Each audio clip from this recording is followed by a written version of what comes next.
Hi. Before I start this story, I would like to say that I had no intent of sharing this with anyone. I planned to do what I had to do and be done with it. Forget about it. Forever. Now, I'm not a violent person, or at least I wasn't before all of this happened. I'm sitting on the roof of some old-ass building in the middle of fucking nowhere. I haven't seen a human face in a good week. I've literally been living off of scraps I bought before I fell off the face of the earth. But that is beside the point. I feel like if I don't tell anyone this story, then I will go insane. People need to know what the fuck is out there, and how there are people that will change your life forever and not even give a shit. So, on to the story. My name is Mason Hackworth. I'm a 34-year-old man who used to be a firefighter for my own town. I prefer to keep my former place of residence a secret so I can protect the identity of my former friends and family. About 1 year ago, I had recently married my wife. Her name was Elizabeth. I would call her Liz because I knew it would irritate her. She was my high school sweetheart, and I just knew that one day I would get on one knee and ask her the most important question a man would ask. When she said yes, I was ecstatic. I had never been more excited for anything in my entire life. When the wedding day came, and I saw her walk down the aisle, her father next to her, I knew my life was about to change.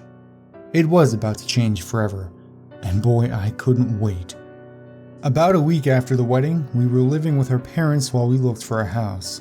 Many came to mind, but one stuck out. It was about 6 miles from where we lived and close enough for both of us to be able to commute to our jobs. She knew my aspirations of becoming a firefighter, so she wanted a house where she could feel at home while I was living at the firehouse. This house was perfect. Next thing I knew, we were moving in. My life was just starting, and even though I had just turned 33 at the time, I felt like a 21-year-old who had just gotten told he could drink. Fast forward 3 weeks and we got the news my wife was pregnant. It was one of the happiest days of my life. I remember jumping up and down with glee as my wife told me the good news. Man, I thought, life could not get any better. Fast forward 3 weeks and I had gotten accepted into the firehouse. Man, 24 months of fire academy and 200 hours of EMT training, and I could finally say I was a firefighter. Man, my life was awesome. I started in 1 week. That 1 week in between me being accepted and me starting was the week that would put me where I am today. That Tuesday, I was sitting in the office room on the computer we had just bought, and Elizabeth, who had just barely started to show signs of pregnancy, walked in to tell me she was going to bed. I told her I loved her and that I would be down within the hour. She walked out of the room and I continued my routinely internet browsing. Stuff like, what to eat and what I need to do to prepare for my first day as a firefighter, good workout routines to stay in shape, what was going on in the political world, just searching for anything that piqued my interest. I was on YouTube and I found this video called Quick and Easy Way to Get to the Dark Net. I thought. I had never heard of the dark net. I clicked on the video and began to watch. Some ad about Geico or whatever, I can't fucking remember, came up, and as soon as the option to skip it came up, I clicked it. The video started. A silly little intro came up of the person who created the video, and then the introduction. Hey, what's going on, guys? Today in this video we're going to be going into the deep web, the guy said with an enthusiastic voice. The deep web is the internet you cannot access using a standard search engine, and it is where a lot of illegal and scary stuff is. This got me listening. Illegal and scary? I wasn't much of the risk taker, but this stuff sounded cool. To know there was a whole world out there hidden from everyone else that only people who knew how to access it could get to really interested me. I looked at the time, 9:34 p.m. I could mess around for about 30 minutes, then meet my wife in bed. Apparently you needed this search engine called Tor. I followed his instructions and downloaded it. Now, before I go any further, I want everyone to know that I do not condone anybody going onto the deep web. Those silly tutorials you find on the internet of how to get to the deep web are pure bullshit. That isn't the deep web. There is an extremely fucked up and dark side to the internet that is very hard to get to, and that very few people know how to get to. I only wish I hadn't stumbled upon it. But anyway, I started up Tor and went to this site called the Hidden Wiki. It was a lot of cool stuff, places where you could buy drugs and weapons, you could read about conspiracies, and it was pretty cool. The inner explorer in me came out, and I started clicking link after link after link, leading me further and further into this black tunnel people called the deep web. I couldn't stop. The deeper I got into this, the more fucked up things got. Hitmen, fake IDs, counterfeit money, security cameras you could pay Bitcoin to get into and watch. It was pretty wild. I just kept clicking, and looking back on it, I was a fucking dumbass for doing so. Eventually, I came across this little button on the corner of my screen. The screen was black with a few little code lines in green, but that bright small orange button on the top right of my screen got my gaze. I stared at it for a second, not knowing if I should click or not, but me being the naive fuck I was, I did. As soon as I clicked it, it redirected me to a screen with a cartoon brick wall and a title that said, The Blood Circus. What the fuck? I thought. I was about to click out of it because I thought I had gone too far, but before I could, a little chat box popped up in the corner of my screen. Welcome to the circus. I will be your host. Would you like me to give you a tour? I stared at the sentence for a good 5 minutes thinking it was some automatic bot, just instantly sending messages, but when a new message read, "You there?" popped up, my heart stopped. I slowly started typing, "What is this place?" That was the dumbest move ever. Now he knew I hadn't been here before and most likely knew I was some guy just fucking around on the deep web. He replied, "Haha, scariest place on the fucking internet. The show is starting in 3 minutes. You want in or not?" "Sure," I stupidly typed. Seconds later, a message popped up saying, "Very well, however, I must warn you, no one who enters the Blood Circus ever comes out the same." Thinking this was just some funny little saying, I replied, "That's fine," and I was then quickly redirected to some type of live feed and a chat box to the right of it. People were talking in it like you would see people talking over text. "Ugh, I have to go to work tomorrow and I really don't want to go." Or, "Is it raining for anyone? It's a fucking hurricane where I am." The casual nature of the people's messages kinda relieved me, and I began to relax. Suddenly, the live feed window came on, and in shitty 240p quality, it showed a man dressed in all black with a skull mask on, leaning close in to the camera.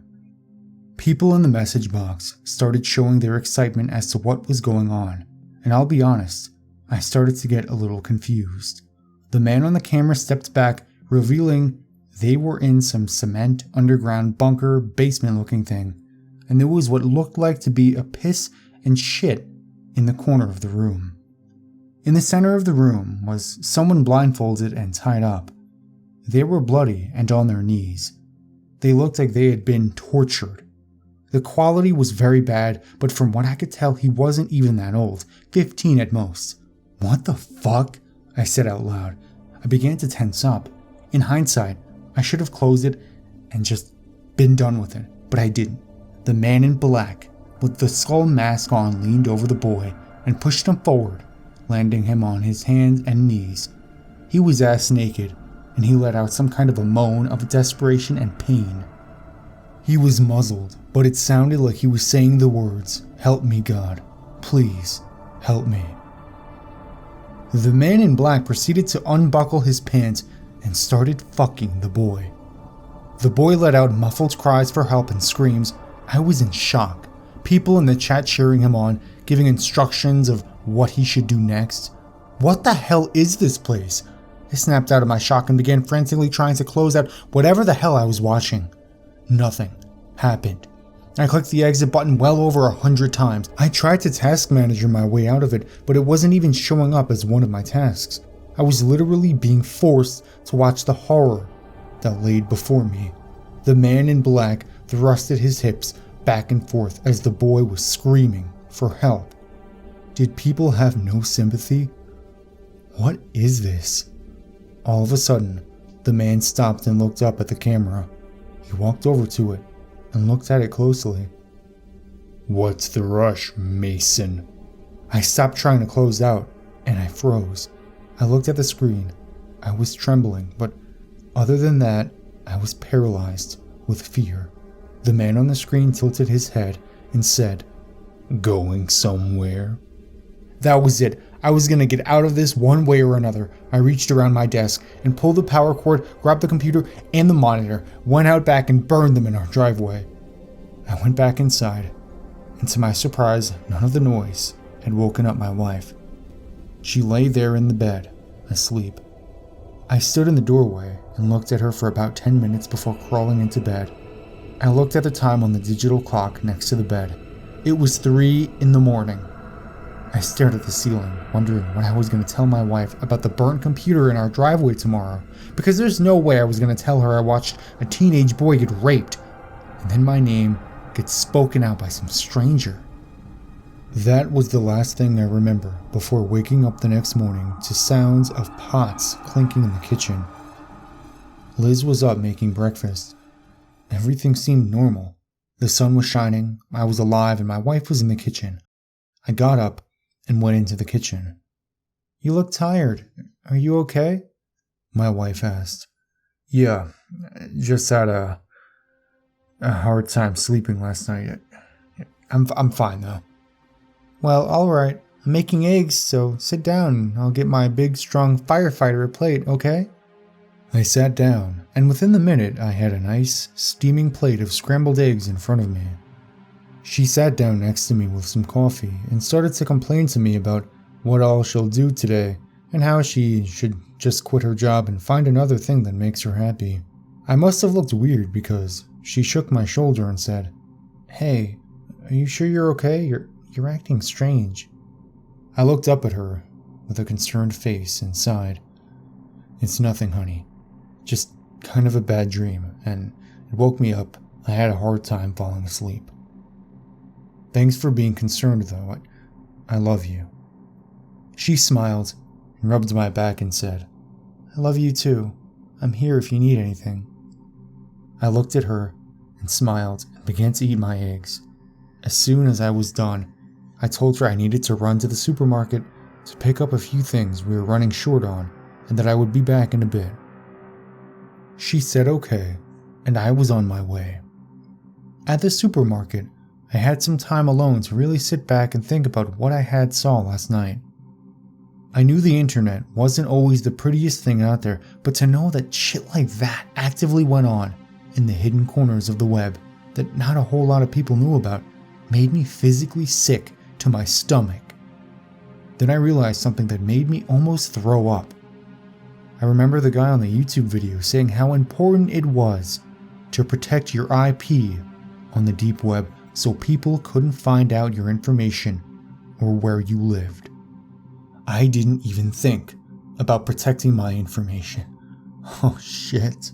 I thought, now some sick fuck probably has my information about where I live and could potentially do harm to me, or even worse, against my pregnant wife. I didn't even purchase what I had picked out at the store. I left my cart in the middle of the aisle and sprinted to my car. I'm surprised I didn't get pulled over by a cop on my way home because I was going well over 100 miles an hour. When I got home, I saw my door had been opened. This made my heart sink. Goosebumps the size of golf balls popped up on me, and I slowly made my way into the house. What I saw made me drop down to my knees. My wife, or what was left of her, scattered on the floor, intestines lungs, her heart, all in different places. I puked all over the floor. Tears rolled down my face at the sight of the woman I loved, dead, all around me. I saw a note on the floor. I picked it up. On it, it read, "Next time, don't wander into places you aren't welcome." I puked a second time. That bastard did this. He traced my IP, found out where I lived, and murdered the love of my life. I only wish I was the one at home instead of my lovely, innocent wife.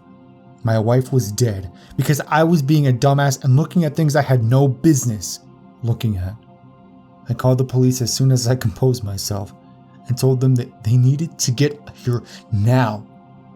They arrived in about 10 minutes and investigated the scene. The officers were obviously disgusted, and their disgust turned into rage once I told them that she was pregnant. I told them everything. How I tried getting on the deep web, accidentally stumbled across a sick video, and how the guy in the video found my IP and did this to her. As angry as they were, they couldn't do anything because I couldn't provide them with a URL. How the hell was I supposed to remember a goddamn URL with all the shit that happened last night? Angry but trying to compose myself, I told them that they should just leave.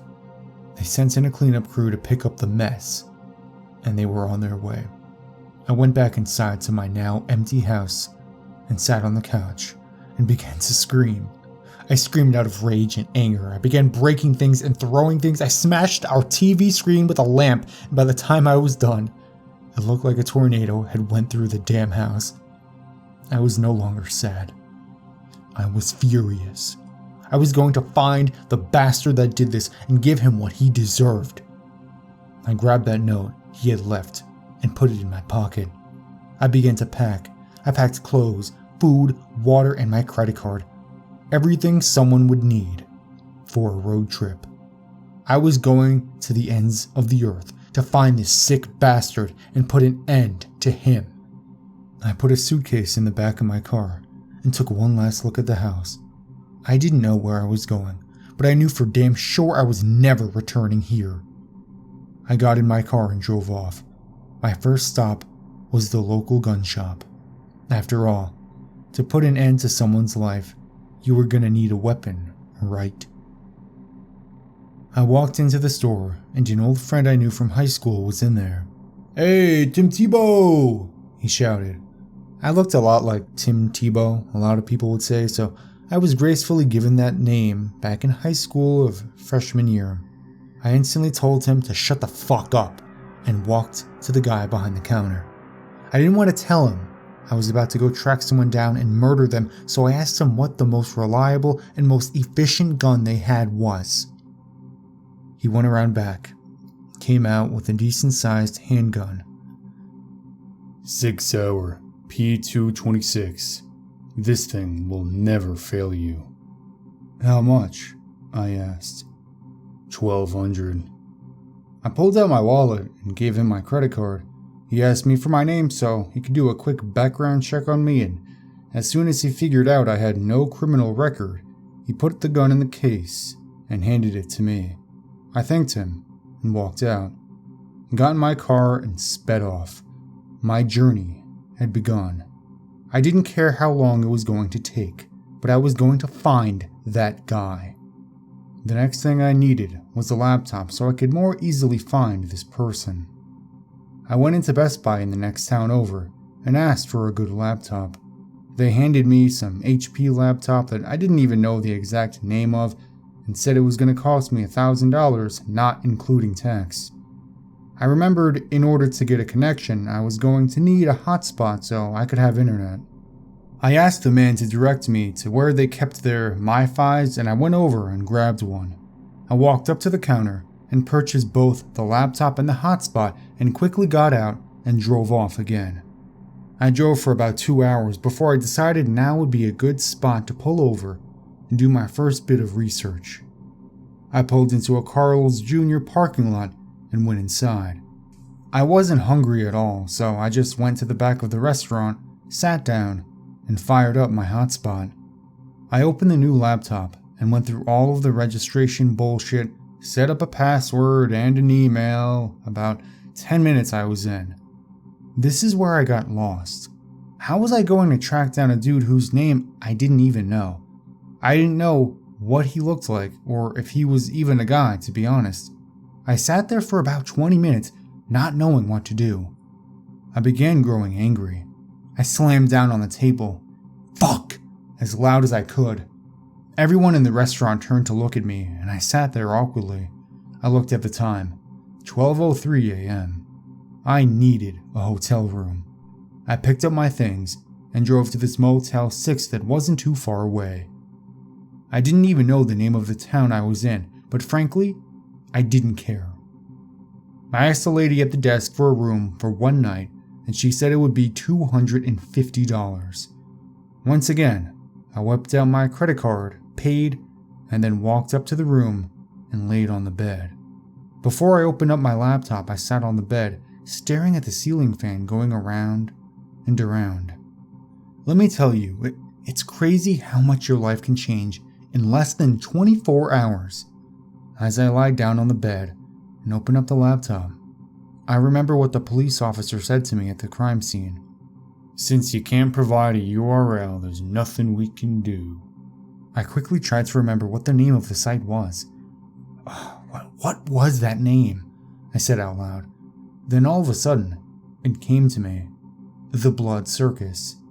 I quickly did a Google search on the Blood Circus. Nothing that I cared for was showing up. There was a band named The Blood Circus. Apparently there was a short film called The Blood Circus, but nothing about a live feed of some sick bastard raping kids and then tracking you down. Desperate for answers, I then Googled The Blood Circus Deep Web. This is where it got interesting. The third link down said, I lost my family because of this. I sat up straight and clicked on it. It was an article of a man who had been messing around on the deep web, much like I had, and had stumbled across a website with brick walls as the background, and a chat message that read, Welcome to the Blood Circus. He said he had been warned that no one comes out of the Blood Circus the same. He then described how he tried to exit the site and that the man on the camera began reading out his personal information. After destroying his computer while he was at work, someone had come by his home and murdered his kids. This was exactly what I was looking for. I found massive relief knowing there was someone else out there that knew my pain. I had to get into contact with this guy. The only problem was, this thread was back in 2008.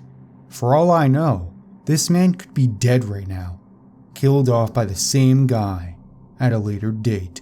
I didn't care. I had to try. An email, a number, an address, anything.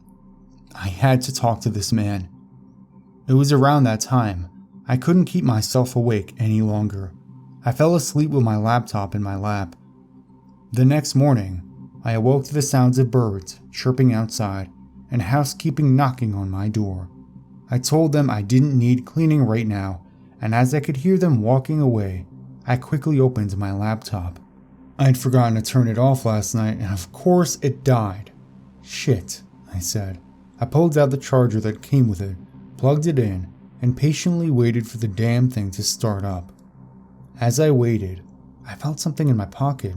I reached in, and I could feel something like paper. I slowly pulled it out of my pocket. I opened it and read the words, Next time, don't wander into places you aren't welcome. That was the note that the murderer had left. I sat there staring at it for at least 10 minutes. A tear rolled down my cheek as memories of my wife began to flood back. All of the emotion I was holding in within these 24 hours began to come pouring out of me like a waterfall. I started bawling. Couldn't control myself. I'm not much of the crier, but I sounded like a baby begging for his pacifier. The memories were they were too much. The time we first met at the fair back in 1997. The time I asked her to be my girlfriend in front of the theater about 2 months later on a Friday night. The time her grandmother passed away due to leukemia, and how I never left her side during that whole ordeal. The time I got down on my right knee on the pitcher's plate at that Red Sox game. Fuck, I said. Why did this happen to me? But I knew exactly why this happened to me. It happened because I couldn't keep my fucking curiosity to myself and stumbled into something I never should have. This was my fault. All of it. I couldn't blame that man that murdered her for my negligence. He was simply protecting his own ass. I then remembered I made a promise to find that sick bastard that was responsible for my wife's death and end him. I looked to my right and into my reflection in the mirror. I stared at myself for a good hour before even moving my head. I looked at the gun in its box next to my suitcase. Like I said, I had vowed to find that man who caused the death of my wife and kill him. And well, I already had. I slowly walked over and picked up the box. I opened it and stared at the black handgun with 2 magazines of ammo in the box as well. The words, Sig Sauer, professionally engraved on the side. I picked it up out of the box and loaded around. I cocked it around and started staring at myself in the mirror again. As I stared deep into my own soul through the mirror, I slowly raised the gun and placed it on my right temple. Tears rolling down my cheeks. I had found the man that had caused my wife to die. On the bright side, I would see her again soon. I stood there for at least another hour, a loaded gun to my damn head, and me being too much of a pussy to pull the trigger. I then looked down and noticed something. My wallet was open, and in it was a picture. It had 2 people in it, but I couldn't tell who they were. I stared at this picture for a minute before realizing it was me and my wife. It was us at high school prom back in 2000. We were 16 and our whole lives ahead of us. I snapped the hell out of it. I put the gun down and refocused my sights. This was not my fault. I had no intention of my wife dying. Yes, I should not have gone to the deep web, but my wife's death? That was this man's fault. He deserved to die, not me. I closed my wallet, put the gun back in its case, fired up my laptop. I remembered that I needed to get back to the page with the man that had the similar experience. I went to the forum and checked his profile page. He had an email. I'm not going to mention it for privacy reasons, but I did email him. I sent him an email saying how the exact same thing that happened to him happened to me. It was a long shot. For all I knew, he could have switched emails a long time ago and will never see this message, but damn it, it was all I had. I waited for him to respond. Nothing. 2 hours went by. Nothing. Soon, 3 hours. Still nothing. I was growing impatient. The time was getting close to where I needed to check out, and I was desperate for answers. About 4.5 hours into waiting, I decided to give up. He was either dead or switched emails. As soon as I was about to close the laptop, I got an alert. It was him. I quickly opened it to see the message saying, "Call me," and his phone number was listed below. Without hesitation, I pulled my phone out of my pocket and dialed the number. It rang for a minute, but after about the 4th ring, I could hear the phone pick up. "Hello?" said the voice. He had a deep voice. He sounded to be about maybe in his mid-50s. I could almost guarantee by the sound of his voice he had a beard and was most likely wearing a cowboy hat. "Hello? Are you there?" I said. "I came across your forum and saw that you had lost your family to the same person that killed my wife, and for the same reasons." There was a pause. I heard him take a deep breath and eventually say, "A good lesson learned for going on the deep web." What? A good lesson learned? What? I was about to scream at him, but I quickly realized this could be my only chance of finding this man. I calmly asked, "I'm looking for the man that did this. Did you try looking for him?" "You'll never find him. I spent 10 years looking for him and came so close, but he was too smart for me." "So close? What do you mean?" He actually came close to finding this bastard? What do you mean, you came close? You know where he is? Not really. Well, not the exact location, but I can give you a general area. Finally, some kind of break. Not that it will help. He outsmarted me, and I am almost certain he will outsmart you. I don't care. I need to find this man. I need to find him and give him what he deserves. I will find him. I can promise you. He didn't say anything for a second, but eventually mustered the words, Lake County, Oregon. I tracked him down to Lake County, Oregon, but when I got there, I never figured out exactly where he was. Thank you, I said. I'll make sure to keep in touch with you. I hung up and immediately started packing. Where I was now, I assumed I was about 4 hours away from Oregon, not counting traffic and pit stops. Including that, I was probably about 5. I didn't want to waste money on a plane ticket, so I packed my shit and got in the car. As I got in the car, I looked at the time, 12:30 p.m. If I timed it right, I could arrive in Lake County around 4. This was it. I was going to find this man and rid him of this planet. On the way, I had some time to think though. What if I get the wrong guy? What if the guy that killed my wife was not the same guy on the camera? What if there's more than one person involved in this? Well, I'd find out sooner or later, I guess. I had to make a few pit stops along the way, but in general, I kept a steady pace going the whole time. Every now and then, I would have hallucinations of my wife standing on the side of the road as I drove past her.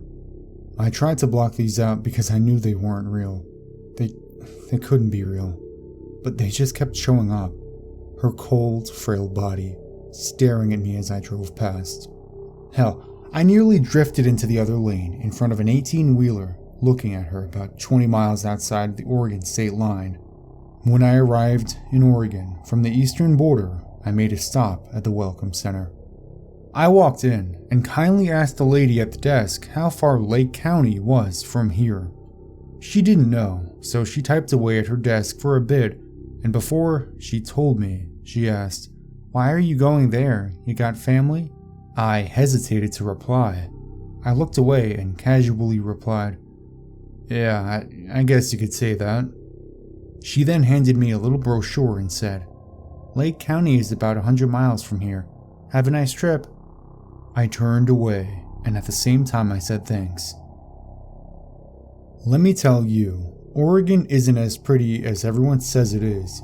Yeah, maybe up near Portland with Mount Hood and all of the pine trees, but a lot of it looks like the surface of the moon.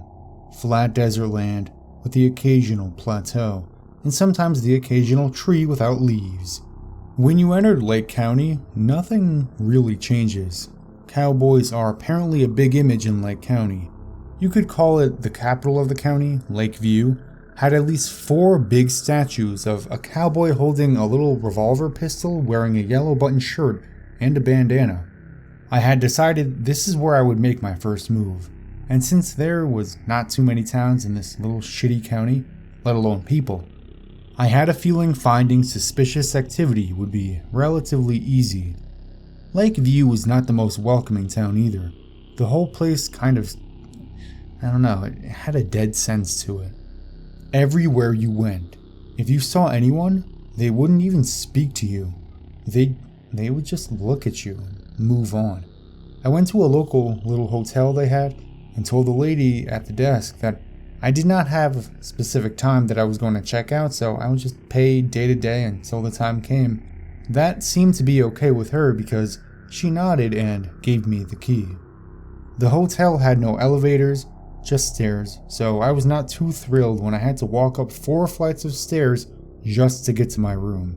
When I got to my room, the door had already been kind of open, and boy did that give me flashbacks. I took a deep breath, slowly walked in, and placed my bags on the ground. The room was small, but I guess it worked. It had cinder block walls, 2 beds, a window, and a bathroom. As I unpacked my things, I started thinking about what I would do.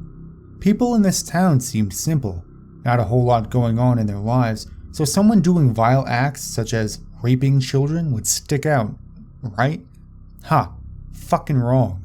For 2 days, literally nothing happened. I walked around the town looking for anything I could find. I knew there were other little towns, but I needed to focus on this one. I was not about to leave this town until I had searched every single inch of it. Maybe it was the fact that I didn't show up to my first day of my job I had worked my ass off for, or maybe the fact that I didn't attend my own wife's funeral.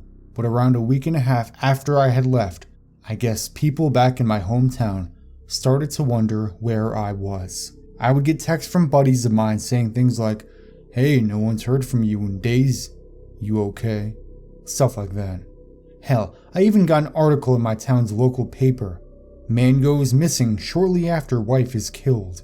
Some people thought I had committed suicide, but wouldn't they have found the body? Others thought I had just run away, and in a sense, I did.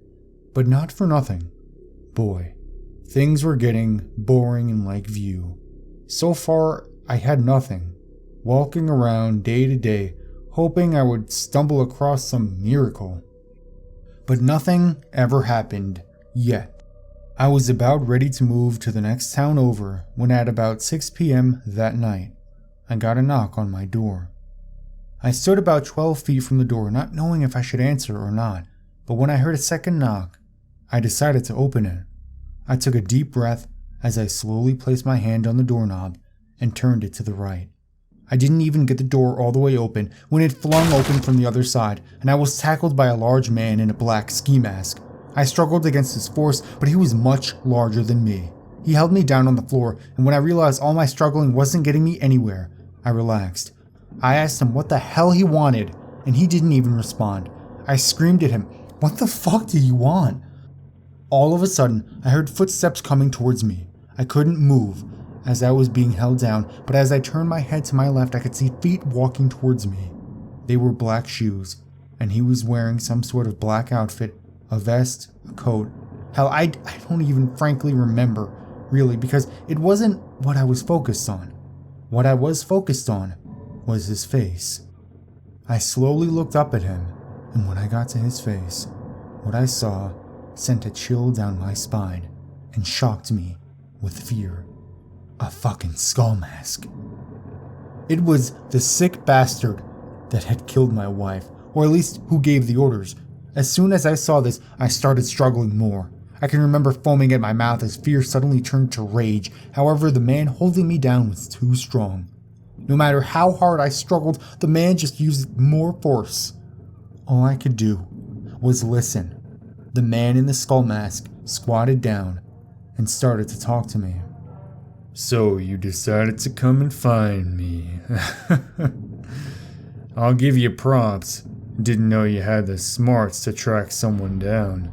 I won't ask you how you did it, but good job." He then proceeded to scan me, analyzing me, it looked like. "You're bigger than I thought you would be. Nice strong build, good frame. How come you haven't tackled my assistant here yet and killed me?" I stared at him with rage.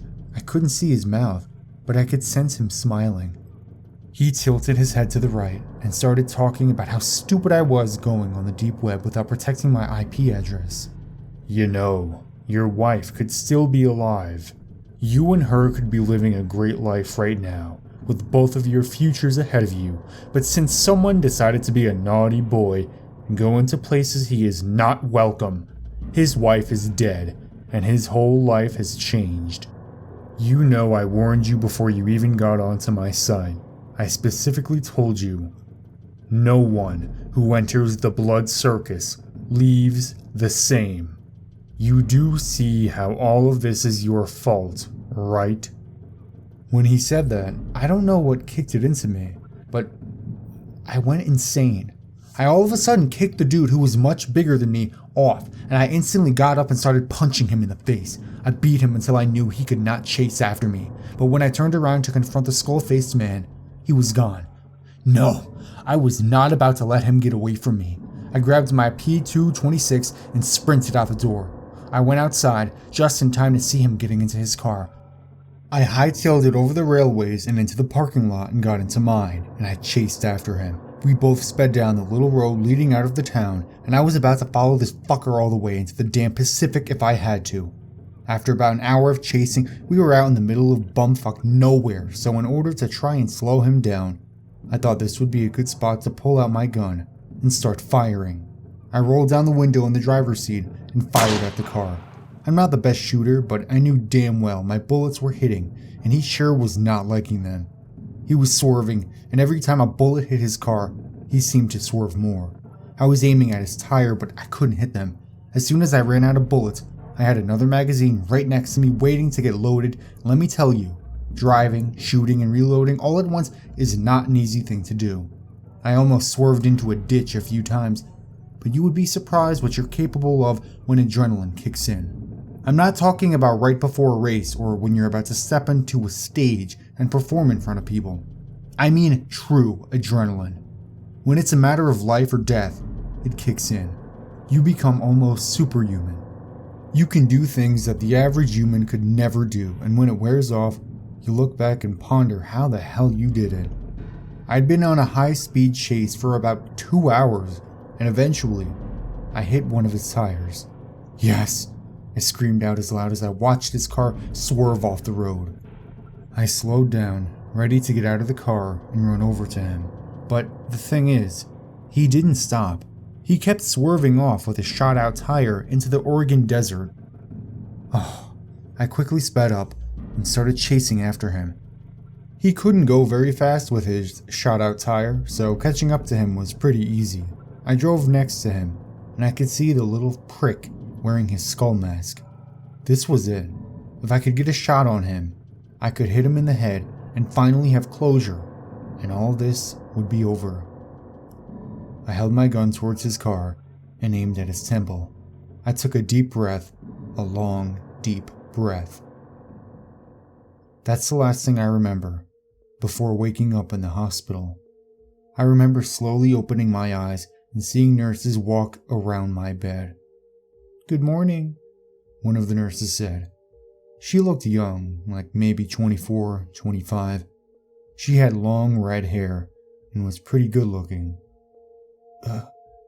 Where am I?" I slowly muttered. "Intensive unit care. Thank God that couple saw that smoke trail while driving, or you surely would have died." What? What the hell is she talking about? "No, tell me what happened to me," I said in a stern tone. She looked at me with a kind of surprised look. She took a quick glance at the other nurse in the room, and then back at me. "You were found in a ditch in the middle of the desert inside your smoking, totaled car.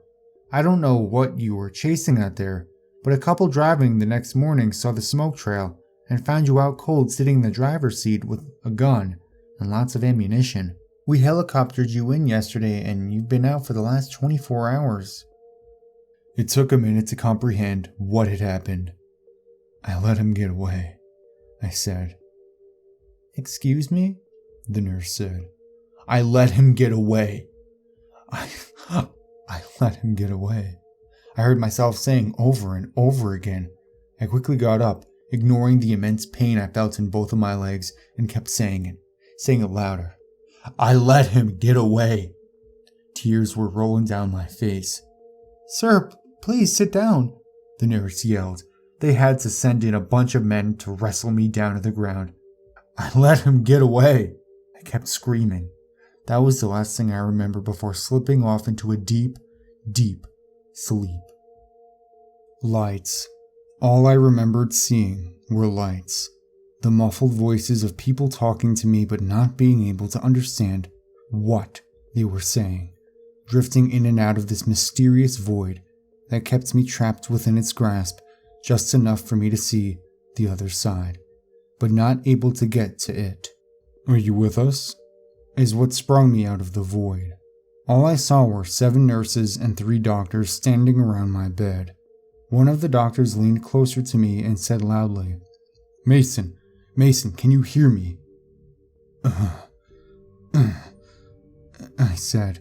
As soon as I said that, all the doctors and nurses started jumping up and down with glee. "Welcome back, buddy," the other doctor said. "Nurses, go alert every staff member. He's awake." All 7 of the nurses sprinted out of the room, and within minutes, I had almost every person who worked at that hospital surrounding me. "How are you feeling? Finally. It's been so long. Back up, give him room." Questions and phrases like these floated around the room until one of the doctors said, "Everybody, hush, and let him wake up a little bit." The room fell quiet, and the doctor looked at me again and said, "How are you feeling, Mason?" I looked around the room at all the faces staring at me, and then back at the doctor. "Fine. Where am I?" I said. "Lake District Hospital," the doctor said. "You've become our little mascot." "Mascot? What did he mean? What?" I asked. "Yes, we've never had a patient be in a coma here for as long as you have." "What? What coma?" Easy. You haven't moved in 10 months. You could strain or pull something."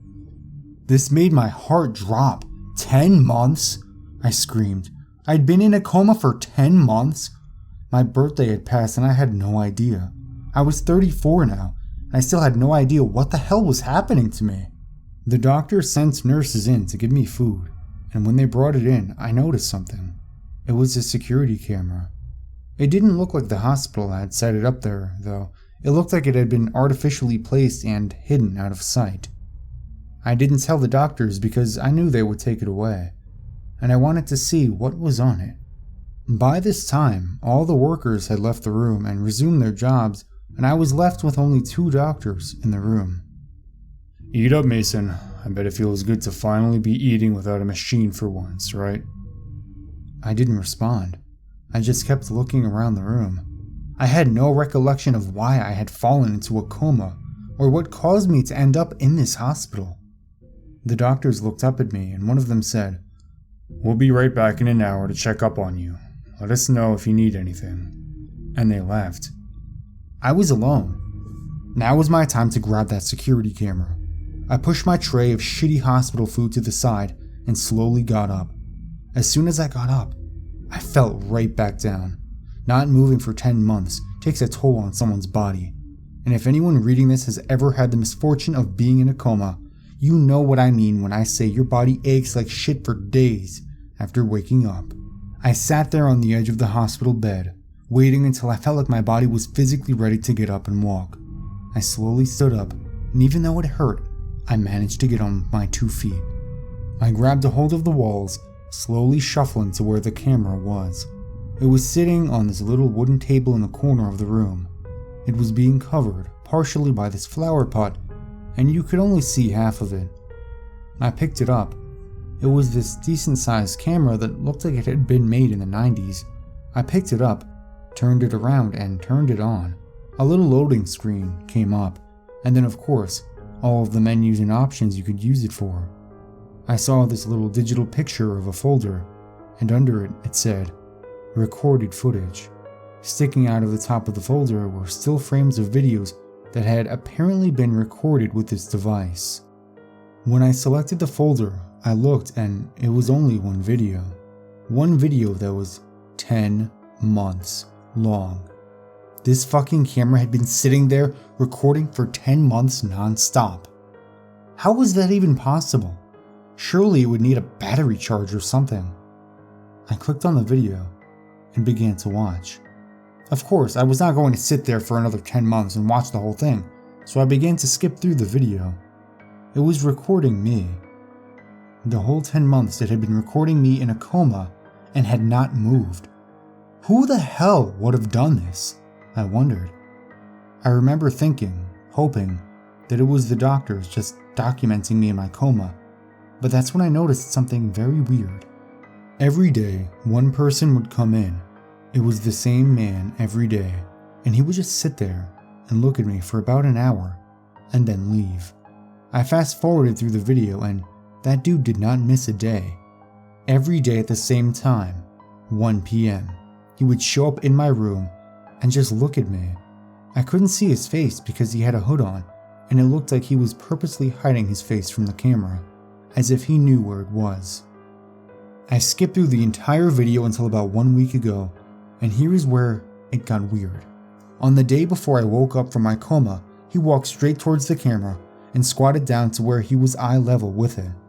He was wearing a skull mask. He then proceeded to say something that was hard to hear due to the bad audio of the camera. I couldn't tell what he was saying, so I had to rewind it. I rewinded it at least 100 times before I finally realized what he was saying. No one who enters the Blood Circus comes out the same. As soon as he said that, it all came flooding back to me. The deep web, my wife, the man with the skull mask, me driving all the way to Oregon and chasing after him in my car, me about to fire the gun and then waking up in the hospital. It all came to me so quickly I nearly collapsed. That sick bastard that had murdered my wife came to visit me every day when I was in a coma. I nearly threw up. Why the hell was he tormenting me? I didn't know what to do. I had no idea why, but I just started looking around the room for things. I had no idea what kind of things I was looking for or what I would do if I found whatever I was looking for. After 20 minutes of searching for whatever the hell I was looking for, one of the doctors came in. This one was different from the other two that had been in earlier. He was short, kind of portly, but had this deep, raspy voice that kind of spooked me. Up so quickly, I see. Why don't you sit down? We need to make sure everything with you is okay, physically and mentally. I can't remember what happened much after that though. It's weird. All of this stuff I can remember to a T, but the week between that doctor coming in and me finally getting released from the hospital is all a blur. I remember getting released, all the nurses and doctors waving me goodbye and sending me out with balloons. Some had tears of joy in their eyes. It was quite weird, but I was just glad to be the hell out of there. But then, it was time to get back to work. The doctors had given me all of my belongings, such as my wallet, which had my credit card and laptop that I guess they had found in the hotel room.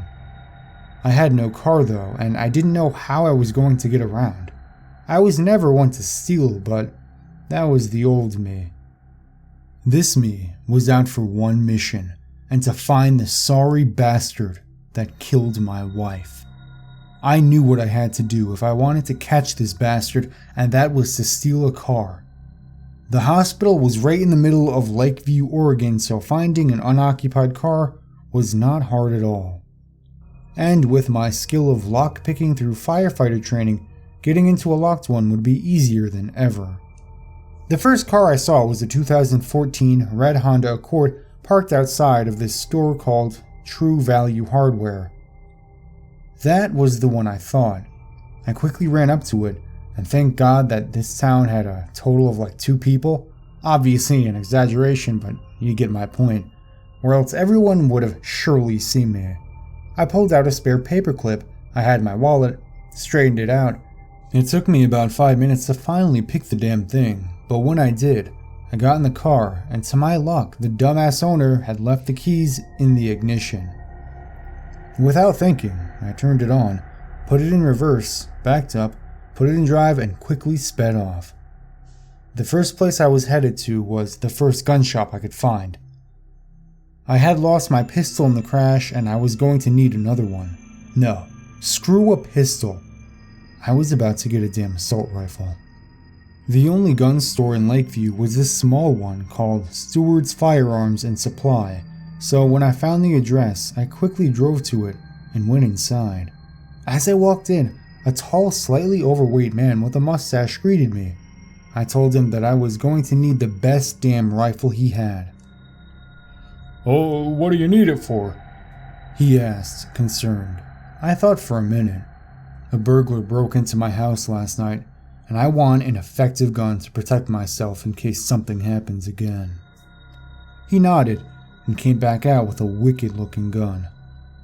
Mossberg 715T Tactical, shoots a 22 and it's semi-automatic. I handed him my credit card, and after once again a background check, he put the gun in the box and gave me 10 magazines of ammo, free of charge.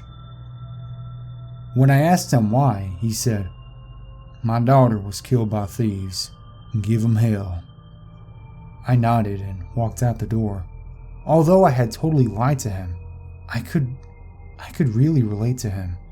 My daughter that had yet to be born and my loving wife had been killed by internet sickos. And yes, he had my word that I was going to give them absolute hell. I drove back to the hospital with the gun in the back seat, nervous the whole time that a police officer would recognize the stolen car. They didn't though, and when I got to the hospital, I checked the time. 12:55 p.m.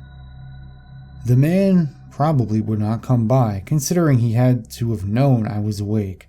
I mean, I had been there a week awake before they let me go. I was just hoping to God that he had came this week without my knowledge to spy on me while I was awake.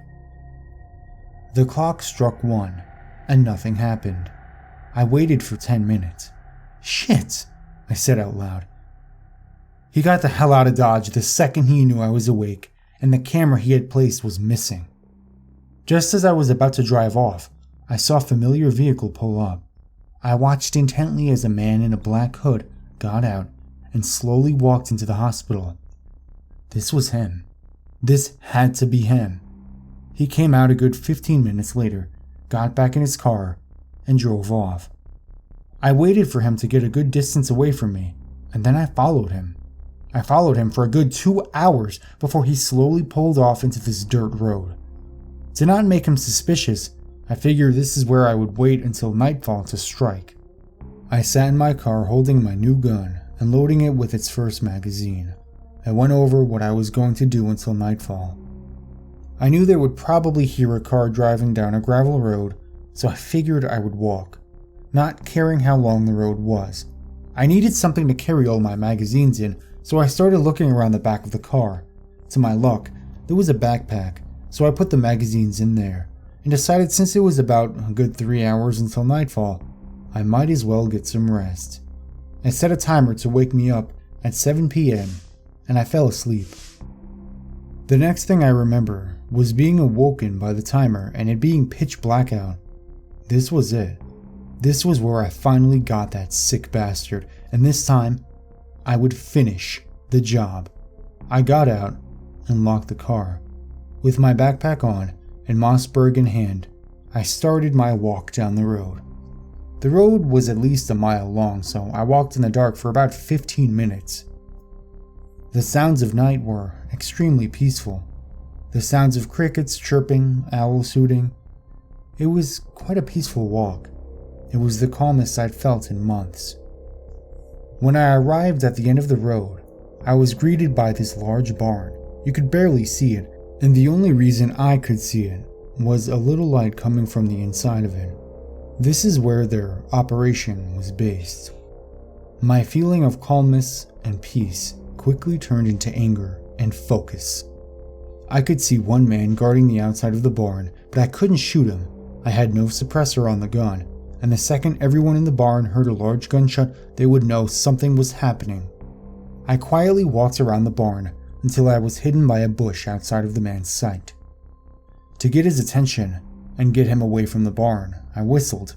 I saw him look over in my direction and slowly started walking toward me. He looked out into the night and said, "Who's there?" I whistled again. "Over here," I whispered, just loud enough for him to barely hear. He had a pistol on him.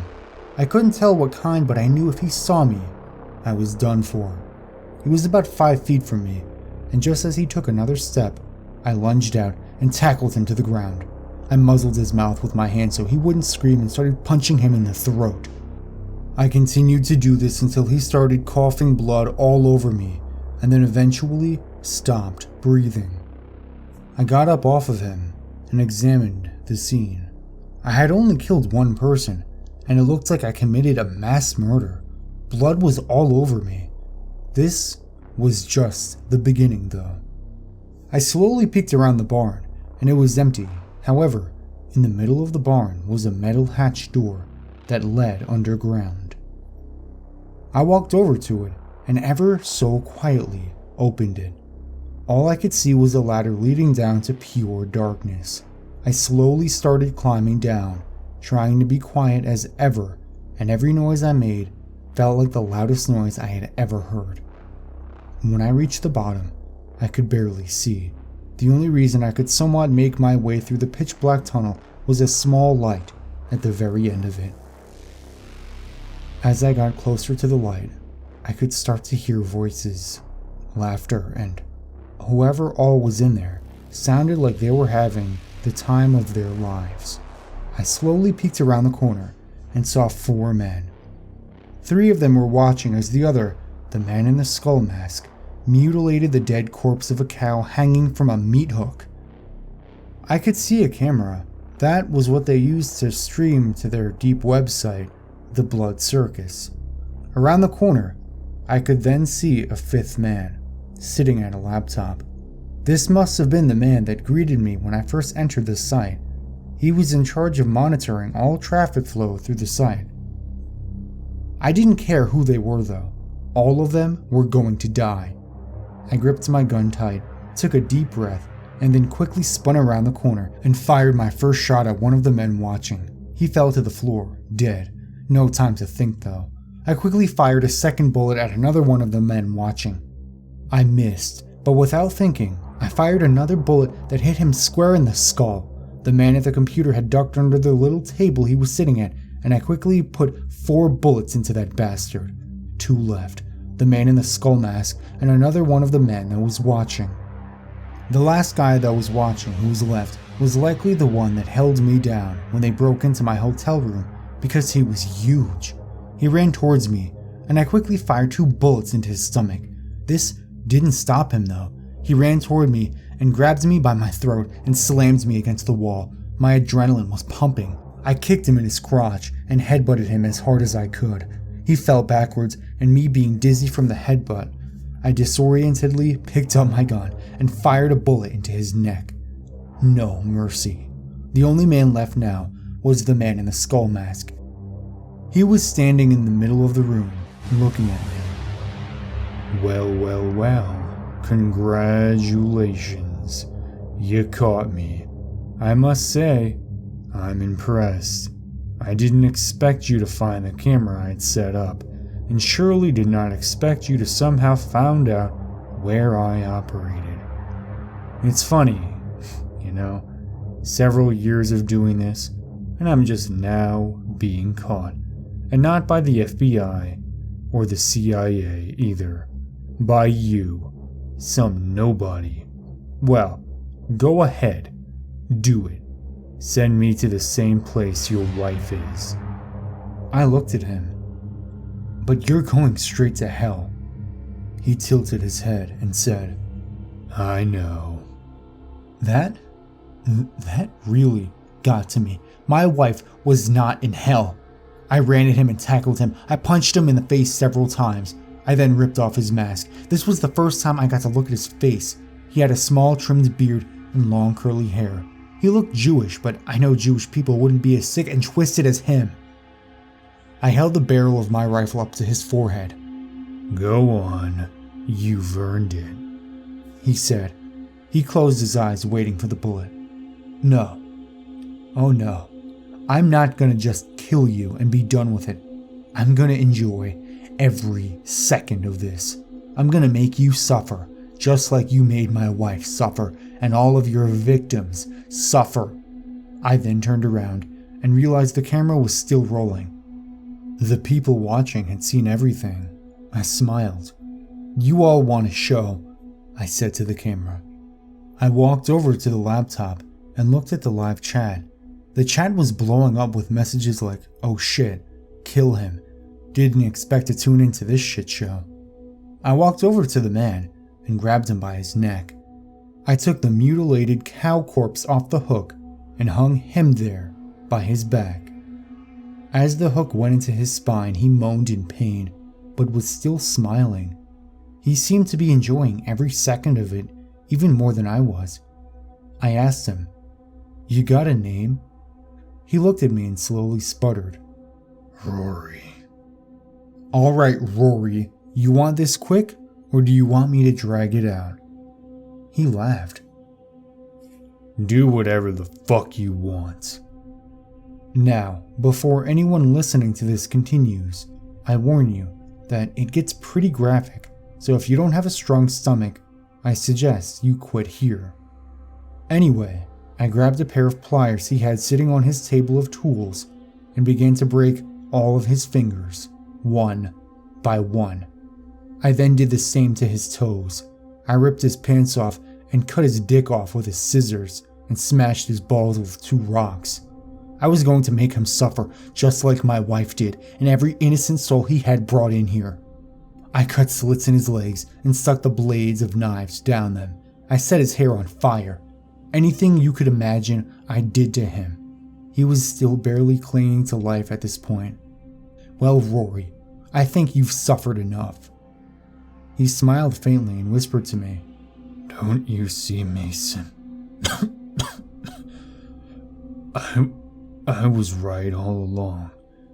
Right about what? You were a perfect man. Good wife. Good job. Caring person. And here you are now, having just killed multiple people and about to kill me. No one who enters the Blood Circus comes out the same. The Blood Circus is more than just a website. It's a cloud of emotion that overtakes someone, just like it overtook you. I didn't want to hear any of this bullshit. Shut up, I told him. He took a deep breath and said, "Do it."